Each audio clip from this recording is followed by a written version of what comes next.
Okay, so let's pick up again. Where I had almost finished with the ayah, but time ran out. So let me just finish with the last three words, and that's how to say if in Arabic.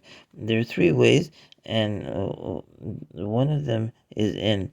And the reason why there are three ways is because um, the possibility could be an impossibility, or it could be a possibility, 50-50, or it could be possible, which means usually it's going to happen 90% of the time, 90 or 100% time is going to happen.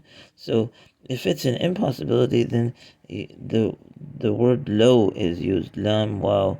But if it's 50-50, then Allah subhanahu wa ta'ala uses the hamza with a kasra and noon in. And if it's a possibility, usually going to happen, meaning that it's usually going to happen, he uses the word idha, which is hamza with a kasra, zal, and alif. And get we'll cover some of those inshallah in the future. But here it's if in kunta taqiya.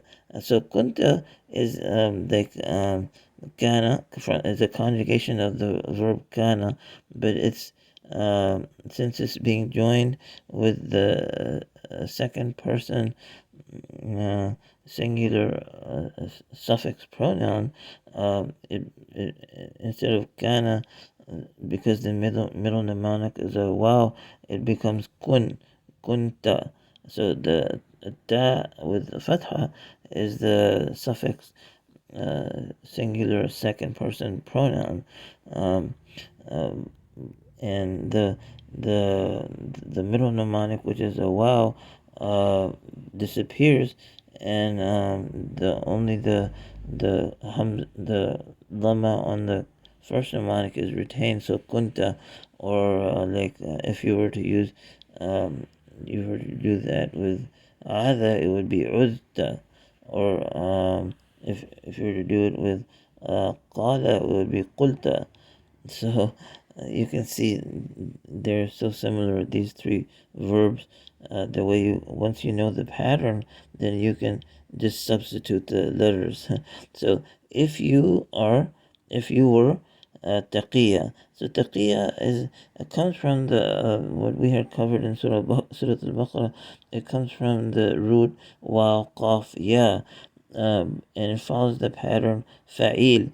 But the only thing is that the last mnemonic of wa qaf, or actually the first mnemonic and the second mnemonic, they're both mud letters, so they change. So here, the third mnemonic, it is retained as a ya, regular ya, instead of the alif maqsura, which it is in the past tense, which is alif maqsura is like an alif, although it's written as a ya. And then the first mnemonic, which is a wow, it changes to a ta, because you can't really say waqiya, so it's easier to say taqiya, so it changes to a ta. So and the last two letters are following the pattern fa'il. You have you have a ya after the second mnemonic, so that's why you have two yas at the end, one from the root and one from the pattern. So that's why it's taqi. If you are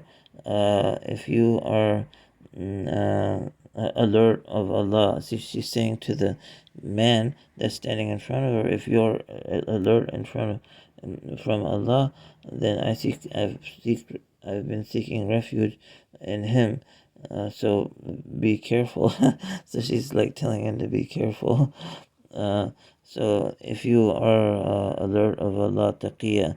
So now it retains two fathatains because it's an object of the verb kunta, and it's indefinite. That's why it has two fathatains, taqiyan. So that's what I wanted to point out about this one ayah. It's ayah number uh, 18 of Surah Maryam on page